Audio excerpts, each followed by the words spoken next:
తీసుకొని ఆయన ఒక బొమ్మను తయారు చేసి నరుడు నాస్కారాంధ్రంలో జీవవాయు ఊదగా జీవాత్మ అయినాడు నరుడు. హల్లెలూయా. ఏమైనాడు? జీవాత్మ అయినాడు. ఆ జీవ ఆత్మ అయిన నరుడు దేవునితో సావాసం చేస్తూ ఉన్నాడు, దేవునితో గడుపుతూ ఉన్నాడు. ఇద్దరు కుటుంబము, భార్యాభర్తలు ఇద్దరు దేవునితో గడుపుతూ ఉన్నారు.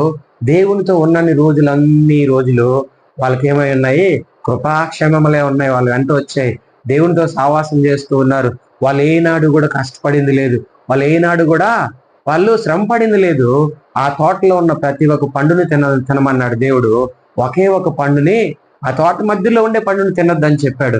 కానీ మనిషి ఏం చేశాడంటే దానినే తిన్నాడు, దేవుని ఆజ్ఞని అతిక్రమించాడు.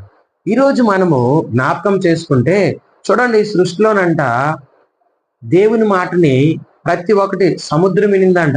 ఇజ్రాయెల్ ప్రజలు ఫరో బానిసత్వం నుంచి బయట వచ్చినప్పుడు ఇజ్రాయెల్ ఏం చేసి ఐగుప్తు నుంచి ఎర్ర సముద్రము దేవుని మాటలు వినింది, 2 పాయలుగా చీలింది. చూడండి, సూర్య చంద్ర నక్షత్రాలు కూడా యెహోషువ ప్రార్థన చేసినప్పుడు అవి అక్కడ ఒక రోజంతా కూడా నిలబడిపోయినాయండి. అదే ఏకరాశిగా నది, యోర్దాన్ నది కూడా వాళ్ళు ప్రయాణమై వెళ్తూ ఉన్నప్పుడు వాళ్ళ కాలు ఎప్పుడైతే యోర్దాన్ నది తాకిందో యోర్దాన్ నది కూడా ఏమైంది? 2 పాయలుగా చీలింది. ఈరోజు మనం జ్ఞాపకం చేసుకుంటే చూడండి, సృష్టిలో సముద్రం ఆయన మాట వినింది, నదులు ఆయన మాట విన్నాయి, జలరాశులు ఆయన మాట విన్నాయి, లాస్ట్కి యోనాని మింగిన చేప కూడా ఆయన మాట వినింది. ఈ సృష్టిలో సృజించిన చూడండి సూర్యచంద్ర నక్షత్రాలు విన్నాయి, ప్రతి ఒక్కటి ఆయన మాట వినింది. కానీ మనిషి మాత్రం ఏం చేయడం లేదు, ఆయన మాట వినడం లేదు.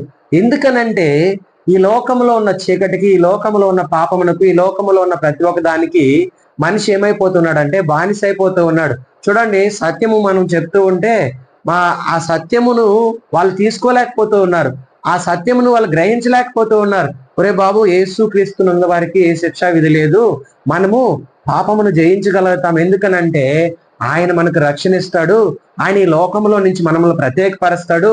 ఆయన పాప మరణములను జయించిన ఒకే ఒక తండ్రి అయిన దేవుని కుమారుడై ఉన్నాడు. మనము ఆయనని నమ్ముకుంటే, ఆయన మాట వింటే మనకేమొస్తుంది తెలుసా? రక్షణ వస్తుంది.